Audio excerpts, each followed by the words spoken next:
वो है एक समय में एक ही कार्य करना चाहिए और एक समय में एक कार्य करने से कार्य बेहतर होता है। कहानी की शुरुआत कुछ इस प्रकार होती है। इस कहानी में 3 कैरेक्टर होते हैं। सबसे पहले जो होता है वो होता है व्यापारी, और दूसरा कैरेक्टर वो होता है व्यापारी का बेटा, और तीसरा कैरेक्टर वो होता है व्यापारी द्वारा बताया हुआ एक शिक्षक। देखिए, एक बात की बात है, एक शहर में सबसे अमीर व्यापारी रहता था। उस व्यापारी को हालांकि जो उसका बचपन था वो बहुत गरीबी में बीता था। वो बहुत कठिन परिश्रम करके और त्याग करके फलस्वरूप वो अपने शहर का सबसे बड़ा अमीर आदमी बना। होता क्या है, वो अपने लड़के के पढ़ाई लिखाई और शिक्षा दीक्षा में कोई कमी नहीं छोड़ता है। यहाँ तक कि जब उसका बेटा इंग्लैंड से पढ़ के वापस आया तो पिताजी बहुत खुश हुए कि मेरा बेटा काम काज में हाथ बटाएगा और सहयोग करेगा, लेकिन ऐसा नहीं हुआ। वह लड़का इंग्लैंड से पढ़ के जब घर आता है तो वहाँ के माहौल से शहर में रहता है और आधी रात तक पार्टी करता है, अपने दोस्तों के साथ एंजॉय करता है, घूमता है और पिताजी की बात नहीं मानता है।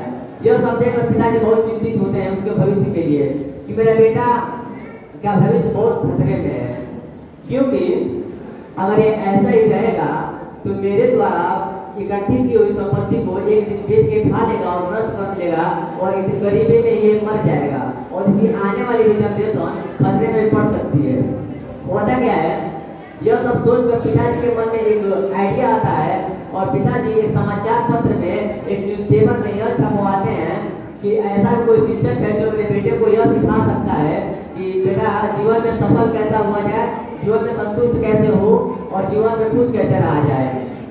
6 महीने बीत जाता है, 1 साल बीत जाता है, अंत में कोई रिस्पॉन्स नहीं मिलता है। अंत 2 साल के बाद जो शिक्षक होता है वो कंटेक्ट करता है कि जी अगर मैं आपसे हेल्प लीजिए तो मैं आपको मदद कर सकता हूँ। पॉइंट ऑफ व्यू स्टोरी का मेन पॉइंट यही से शुरू होता है। प्लीज साइलेंट से सुनिएगा रोड से। जो वो बच्चा शिक्षक के पास जाता है, वो पिताजी अपने बच्चे को 2 दिन में शिक्षक के पास भेज देते हैं। आज जब वो बच्चा अपने शिक्षक के पास जाता है तो वो शिक्षक ऐसे टेबल पे 4 लोग सज्जन लोग बैठे होते हैं और उनसे वार्तालाप कर रहा होता है। बच्चा आता है और अपना परिचय बताता है कि देखिए मेरा नाम ये है, मेरे पिताजी का नाम ये है, मैं इस यूनिवर्सिटी में पढ़ा हूँ। शिक्षक अपने 4 लोगों के सामने सज्जन से वार्तालाप कर रहा होता है तो बोलता है कि बेटा देखो अभी तो मैं बात कर रहा हूँ, तुम जाओ बाहर घूम कर आओ।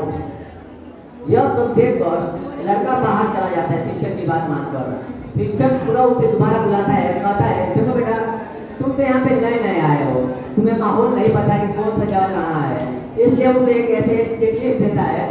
वह शिक्षक ऐसे चेकलिस्ट देता है और चेकलिस्ट में लिखा होता है कि बेटा जाओ तुम मेरी लाइब्रेरी घूम के आओ, जाओ तुम मेरा स्विमिंग पूल घूम के आओ, जाओ तुम मेरा गार्डन घूम के आओ, जाओ तुम मेरा मेरे साथ मेडिटेशन घूम के आओ। वो लड़का ऐसे और उसके हाथ में एक ऐसे चम्मच भी दे देता है। लड़का चम्मच में वो शिक्षक को 2 गुंठे डाल देता है और एक लिस्ट दे देता है। लड़का ऐसे चम्मच में तेल लेकर जा रहा होता है। अब उसके बाद क्या होता है, लड़का पूरा जगह घूमकर जैसे लिस्ट में अभी मैं बताया हूँ जितना नाम था सब जगह घूमकर लड़का वापिस आता है। शिक्षक उसे पूछता है कि बताओ बेटा तुमने कहाँ क्या घुमा, क्या क्या देखा।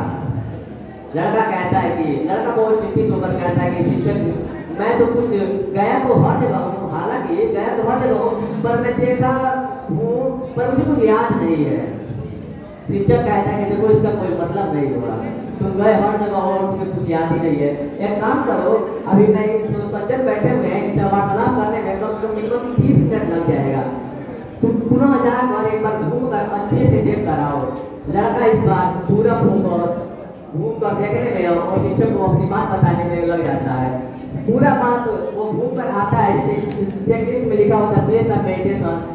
वो शिक्षक के बिना पूछे ही वो लड़का सब बता देता है कि सर आपका जो प्लेस ऑफ मेडिटेशन था मुझे बहुत अच्छा लगा, क्योंकि वहाँ पर जाते ही मुझे शांति मिलने लगी। तो शिक्षक इस बार यह पूछता है कि बताओ बेटा जो तुम्हारे हाथ में चम्मच था, जो चम्मच में तेल था, तो तुम्हारे हाथ में चम्मच मुझे दिख रहा है लेकिन हाथ में तेल है वह कहाँ है। बच्चा कहता है कि सर मैं इतना अच्छा से सब पूरा हॉल घुमा, पूरा हॉल घुमा, अपने से हाथ में से चम्मच तो है पर तेल कब ऐसे गिर गया, तेल ऐसे था, तेल कब ऐसे गिर गया मुझे कुछ पता नहीं चला। तो शिक्षक मुस्कुरा के कहता है कि ठीक है अब तुम घर जा सकते हो। बच्चा दुखी मन से भर जाता है और कहता है कि अपने पिताजी को सारी बात बताता है। उसके पिताजी खुश हो जाते हैं। तो लड़का बोलता है कि पिताजी मैं सोच रहा हूँ जिस हिसाब से मुझे शिक्षा देनी चाहिए उस हिसाब से मुझे वो शिक्षा नहीं मिला और आप क्यों खुश हो रहे हैं। उन्होंने उनके पिताजी ने बहुत ही लाजवाब बात कही, जरा गौर से सुनिएगा। उनके पिताजी बोले कि देखो बेटा, उस शिक्षक ने तुम्हें बहुत ही बड़ी सीख दी है। तो बेटा बोला बताइए कैसे पिताजी। तो कहे सुनो, वह शिक्षक ने इतना बड़ी सीख दी है तुमको कि एक समय में केवल एक ही कार्य को करना चाहिए जिससे तुम सफल रहोगे, संतुष्ट रहोगे और खुश रहोगे। मेरा भी शिक्षण यही था। Thank you so much for listening carefully. धन्यवाद।